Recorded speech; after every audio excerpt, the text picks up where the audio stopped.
You're gonna have your toes almost touching the wall. That's how close you're gonna be when you lay on your back with your knees bent. Make sure that your feet are in line with your knees and your hips, toes pointing forward. First thing you're gonna do is you're gonna keep that right leg in line when you place this foot on the wall. And you're gonna place it not where the heel is in line with the knee, but a little bit lower down.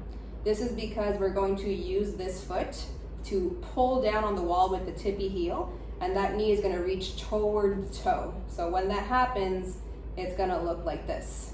That's gonna give you more arch pressure. So the heel is pulling down, but the shin is traveling forward, so you're gonna feel the arch flatten a little bit into the wall, and that's gonna turn on the right butt.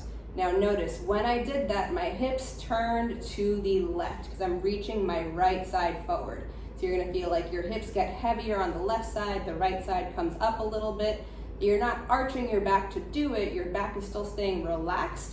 It's just your butt muscle on that side because you're using the arch of the foot. So you're gonna keep that reaching forward. Make sure that your knee does not bow out on this left side when you do that. So we're still keeping everything in line. On the left side, this left foot is going to do a hook lying. So you're gonna imagine the heel pulling backward. I'm gonna place my hand here just to help me guide a little bit of a hip tuck. And now I have my hamstring on. So we took this pelvis, we tucked it by pulling this left heel backward on the floor. So now I have right butt turned on because my right leg is reaching. Left side is pulling backward, giving me a lot of hamstring on that side. Again, everything is still in line. The knees have not shifted from side to side. You're gonna feel heavier on your backside. You're gonna add the right elbow is gonna go out on the floor like this, and you're gonna let that arm fall back to help open up the upper right chest here.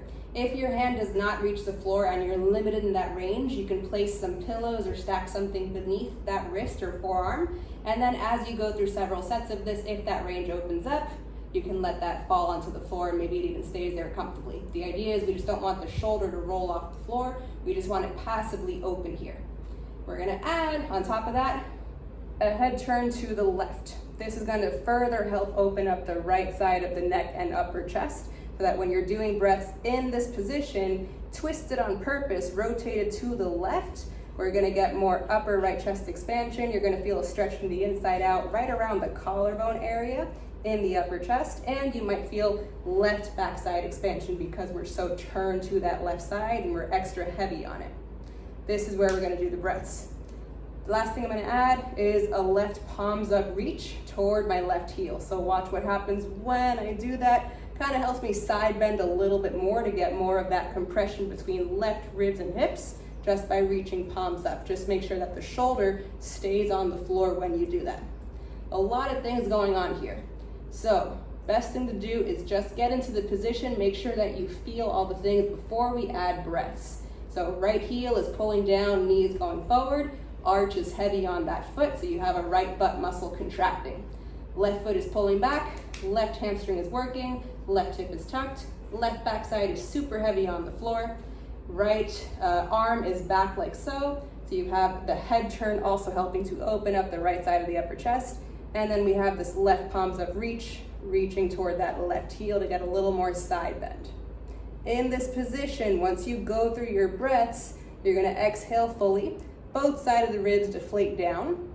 You're gonna pause, and then when you go to inhale, your idea is focus on keeping the ribs deflated where you got them to, so that when you inhale super slowly after pausing, air goes into this right upper chest. So that's what this whole twisted position helps with, is it drives a different airflow. It gets expansion in places that don't normally expand, like the right upper chest, like the left side of the back.